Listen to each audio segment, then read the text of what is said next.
You know, ever since the end of last week, we've been operating here at the Mr. Cellophane channel with, oh, let's see, this is what will happen if we don't get fired. Luckily, we have more of that today. We have not yet gotten fired, but the day ain't over yet.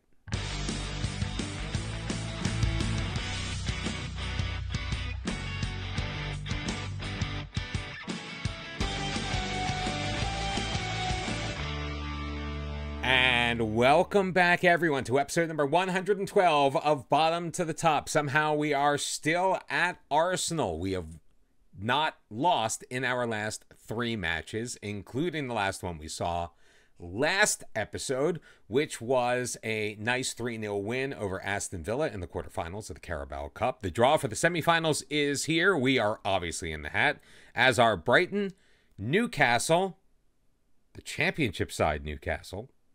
Forgot they got relegated last year, didn't you? And Tottenham Hotspur. So, if we do not get relegated, who will we be playing in the Cup? It's going to be Brighton. Newcastle has drawn Spurs, so Arsenal will get Brighton. Now, Carabao Cup, if I'm not mistaken, if I remember from last year, when we beat Liverpool in the semifinals, we did so over 2 legs. Hopefully, we get to bring you both of them either here on camera, or we'll know the results of the semifinal of the Carabao Cup before we get canned. And this foray into the semifinals of the Carabao Cup is going to displace our home match against Fulham that has now been moved back to February the 7th. You know, for having a model citizen personality, Yusuf Ahmada comes into our office a lot complaining about his playing time. Now, every time since the initial brouhaha that we've talked about ad infinitum now, he backs down as soon as we say, hey, what's up? What do you want? He's like, no, I was concerned about my playing time, but I'm all good now. Well, it just happened again. By the way, Yusuf Ahmada, our fans and our board don't like you. So come January, bye. Which, of course, we once again insert the caveat if we happen to still be at Arsenal at the time. Now, there are not a ton of juicy jobs that would be good for us or that we are not overqualified for right now. There is a Premier League position available. That's at Brentford. There was one at Southampton. That just got filled. There was a job at Kaiserslautern in the Bundesliga. They're currently at the bottom of the table. That has been filled. However, now there is a position open at Union Berlin in the spot right above that. Other than that, there's Alverca in Portugal. Not a ton of major top flight jobs available right now. Oh, we could go to the Eredivisie, possibly. The Netherlands from England. Slight downgrade. Some good news on the injury front. We are getting back a player that we have missed. However, we are also losing a player that we love to have on the pitch. Bae Jae-hoon back from his injury. He is in the starting lineup at right back. Butera is getting the start on the left side, however, because Alan is suspended for too many yellow cards in the league. Kemshal and Saliba will be the center halves to complete our back 4. Dockress, of course, is going to be in goal. It's going to be a midfield 3 of Rice, Macias, and Wirtz. They've been playing very well together lately. Bukayo Saka getting the start on the left wing. Martin Odegaard on the right. Gabriel Martinelli making his 3rd consecutive non-start. And Jonathan Reyes in the middle. Saka, Reyes, 5 goals apiece. Macias, though, still leading the team with 7. Now, we are considering bringing Manuel Diaz back from his loan. He's at St. Gallen in Switzerland. He has 12 goals, 11 assists in all competitions, made 31 appearances so far for the Swiss side. Now, that includes the Europa Conference League, 4 goals and 2 assists in 11 matches there. 5 goals, 8 assists in the league, and he even has 3 goals and an assist in 3 cup appearances. He has been very good, primarily playing as a right winger. I bring all this up because I'm starting to think that the right play may be to start phasing out our more seasoned players who appear to have lost the step and are not performing in the way that we had hoped they would. I'm looking at you, Gabriel Martinelli. I'm looking at you, Bukayo Saka. Martin Odegaard, kind of, yeah. Declan Rice, you too, even though you are our captain. We have proved with Dixon Dockrace, with Macias, with Beje Hoon, with Alan, that the younger players can survive and thrive not only in our system, but at the Premier League level. William Saliba, you as well. Florian Wirtz, 31. He's probably the youngest of that core of players that have been around the league for a while. He has been playing very, very well. His ratings have been fantastic, and he has been showing it lately in the match engine, making some very key passes. By the way, 45 minutes without a single highlight. 4-2, I believe, were your shots on goal in that first half in favor of Manchester United. But as of right now, we are holding our own on home against the team not only sitting at the top of the Premier League, but also sitting undefeated. Butera will spin it up for Macias, moving to the right. Ahead, Reyes. He's up the right wing to Martin Odegaard. Odegaard with it. Ahead, Reyes in, shoots and missed wide. Ben Wagstaff coming off of the pitch for Manchester United, wearing green for some reason. This is very confusing to me. Wirtz, Reyes, shot. Trubin is going to direct that out behind. It will be an Arsenal corner. We've played 68.5 minutes. Martin Odegaard to deliver the set piece. In-swinger, Saliba on another save by Trubin. Trubin was the Golden Gloves winner of the year in the Premier League last year. He is a very, very capable young goalkeeper. Oh, we did score. I was so like, oh my God, we hit the post.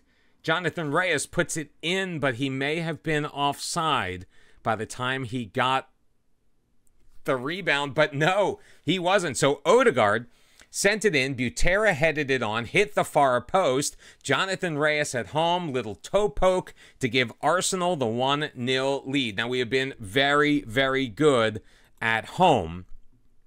It is on the road that we have had the issue. Hopefully, that is not going to be the case after this. Martin Fernandes is going to come in for the goal scorer, Reyes. Bukayo Saka will be replaced by Gabriel Martinelli. Macias by Akile Kleiss. 3 changes with 15 minutes remaining in this match. Final third throw-in coming for Arsenal. Martinelli looking to launch it into the box. He does. Declan Rice back for Martinelli. To his left. Martinelli still with it. Shoots. And Trubin getting a hand on it. Tipping that over the crossbar. It will be another Arsenal corner. We've been very deadly with these. Haven't actually scored on a corner itself. I guess the Reyes goal was technically on a corner. But we have gotten our head on it until I, of course, opened my mouth. Butera's shot is going to be blocked. Plays it back out for Kleiss. Wide to the far sideline. Odegaard. Saliba with it now. He will drop it for Kempshall, and the attack is going to end. 10 minutes remaining in this match. Let's, oh my goodness gracious, we're going to slow things down a little bit. We will play for set pieces and hope that we can hang on and deliver Manchester United their first loss of the year. Why do I open my mouth? Man U with the highlight. Archie Gray moving it to his left. Gray shoots and misses everything. He had a wide open look. Dixon Dockrace did not even need to move his feet. 4 minutes added on at the end. And just like last season when we did it with Fulham, Nick Bottom has handed Manchester United their first league loss of the year. 1-0 is your score at the Emirates. We outshot Manchester United 11-7. Outpossessed them 55-45. We beat them almost by a full point on the XG. Completed a ton of passes, 1 more tackles, 1 more headers. Did everything that we needed to do, including getting the go-ahead goal that came off of the toe of Jonathan Reyes in the 70th minute. And that is 4 unbeaten in all competitions for Nick Bottom and the Gunners.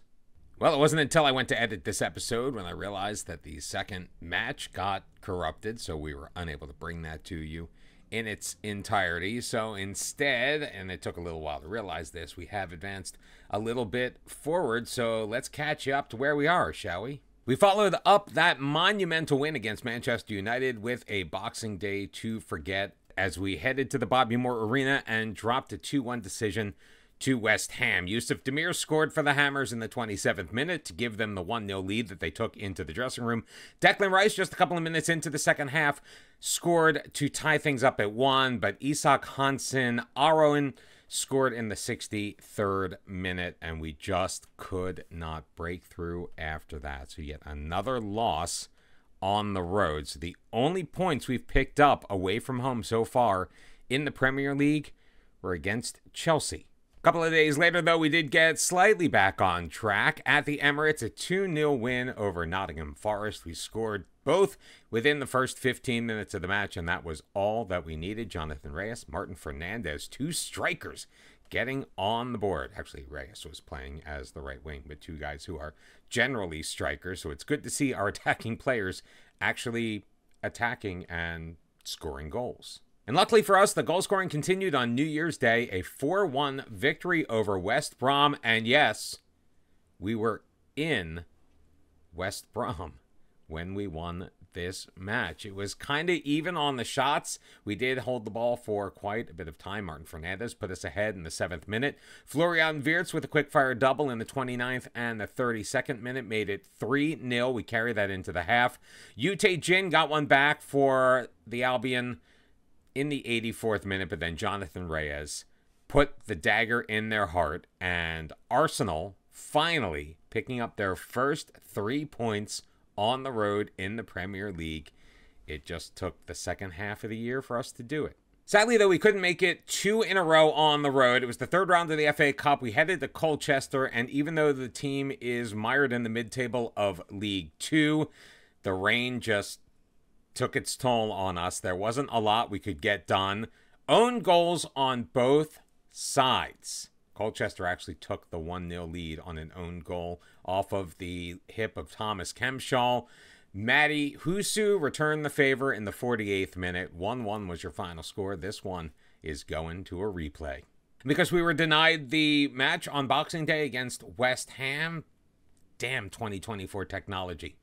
We are going to be bringing you the first leg of the semifinal of the Carabao Cup against Brighton and Hove Albion.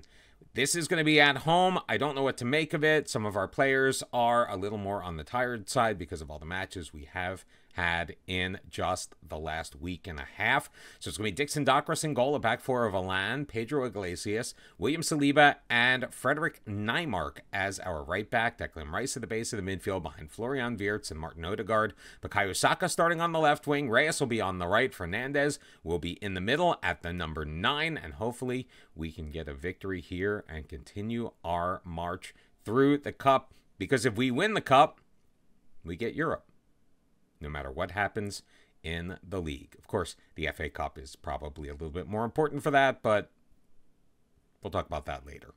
Luckily for us, we are not only out for revenge, but Brighton on a bit of a skid as far as form is concerned, having only taken 1 point from their last 5 matches. Hopefully we can take advantage of them. And the ball is fed forward first to Martin Odegaard. He's at the edge of the box. So look to play it across for Florian Wirtz, chesting it down. Has it knocked away, though. Penalty? They called a penalty on that? You know what? I'm not going to complain. VAR, hopefully you confirm that. Oh, look, it's raining once again in London. No penalty. We had the ball. Oh, that is kind of frustrating. I mean, on the one hand, it didn't look like a penalty. On the other hand, we were on the offensive. Iglesias to get things started once again in our own end. Alan feeding it forward. He's got Bukayo Saka. Will play it back to the safety of his back line.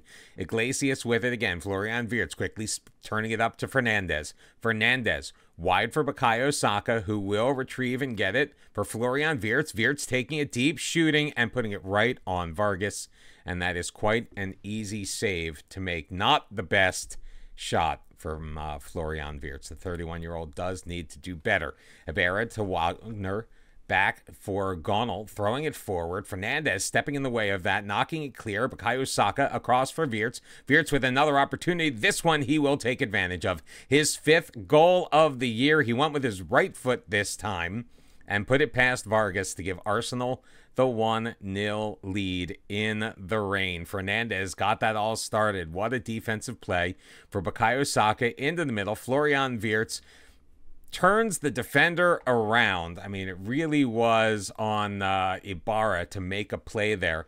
And Ibarra allowed himself to get caught out of position. I don't know if it was the slippery conditions or what it may have been, but it allowed Florian Wirtz to get a lane, push it forward, and beat the goalkeeper to give Arsenal the 1-0 lead. I came so close to saying Fulham, and I can't believe that. It's been a while since we've been there. Odegaard sending it in and across. Jorginho trying to clear, but Fernandez will track it down. He has it along the near sideline before moving it back to his right. Iglesias over for Wirtz. Swept away by Dukic. Saliba for Wirtz, who cannot pick out that top corner. Wirtz going for the double, and unfortunately just missing the target.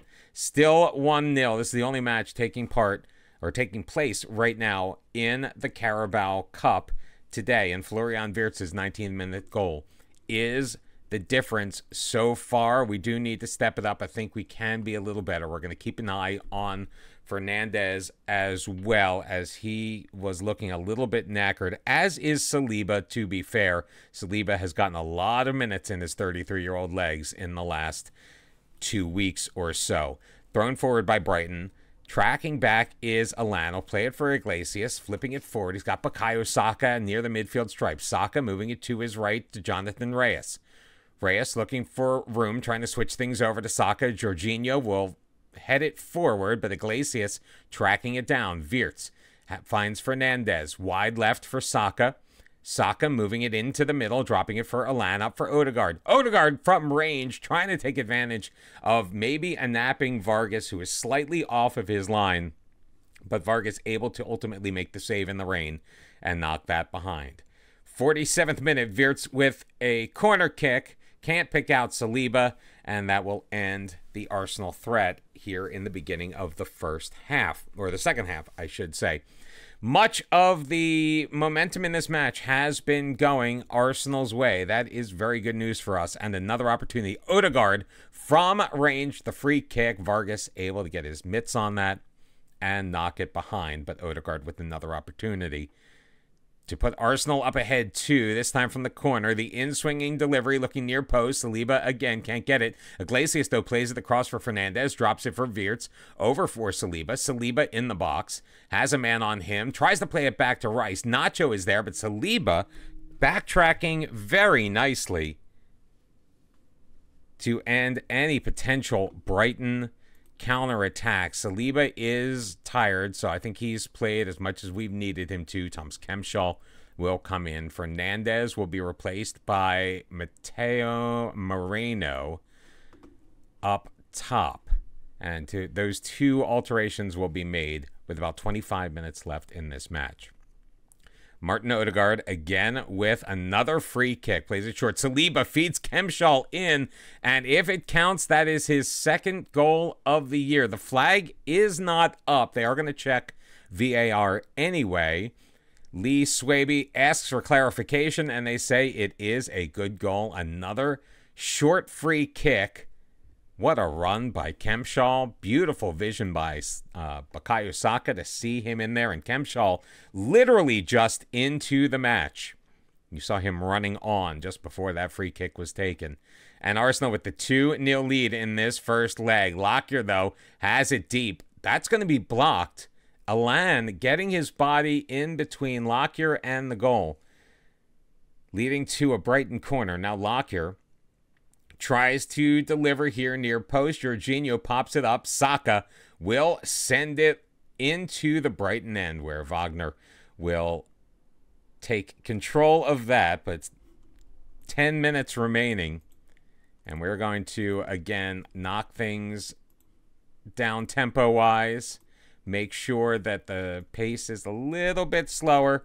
The last thing we want to do is to give up a goal to Brighton. Getting a third would be key because that would put us up 3-0 heading to the Amex in a couple of weeks. Yeah, it's about like 3-4 weeks in between legs because of the Colchester replay.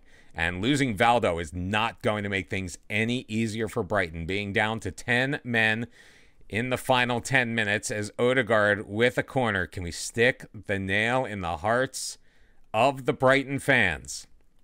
Odegaard is going to take his time. Moreno unable to pick it out. Wirtz playing it deep for Odegaard along the line. Back for Wirtz, hitting the post. And Vargas, almost responsible for an own goal as he dives back in there.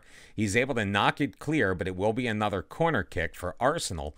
Odegaard here, once again from the near side, delivers. Gronyi trying to clear it. Nacho ultimately does the job, but it will lead to a final third throw-in that we will not get to see the Gunners make. 15-6, make that 16-6. Your shots on goal as 4 minutes are added on, but Brighton not going to be able to do anything with it. We hold serve at home in the first leg of this Carabao Cup semi-final. Can we put on the same type of performance when we head to the south coast of England in a couple of weeks? Man, I hope so. Well, it's good to see the team on this pretty nice run of form. We do have Brighton again at home. Again, this time in the league coming up, and then our FA Cup third round replay against Colchester. Manchester City on the road is our next big test in the Premier League. We also have AEK in the Champions League. That will be at the Emirates. I think that's what's going to be coming up next episode. I'm not 100% sure, but I look forward to seeing you then. Thank you very much for liking and subscribing and doing all of that, and especially thank you very much for watching. I'll see you tomorrow. Until then, bye-bye.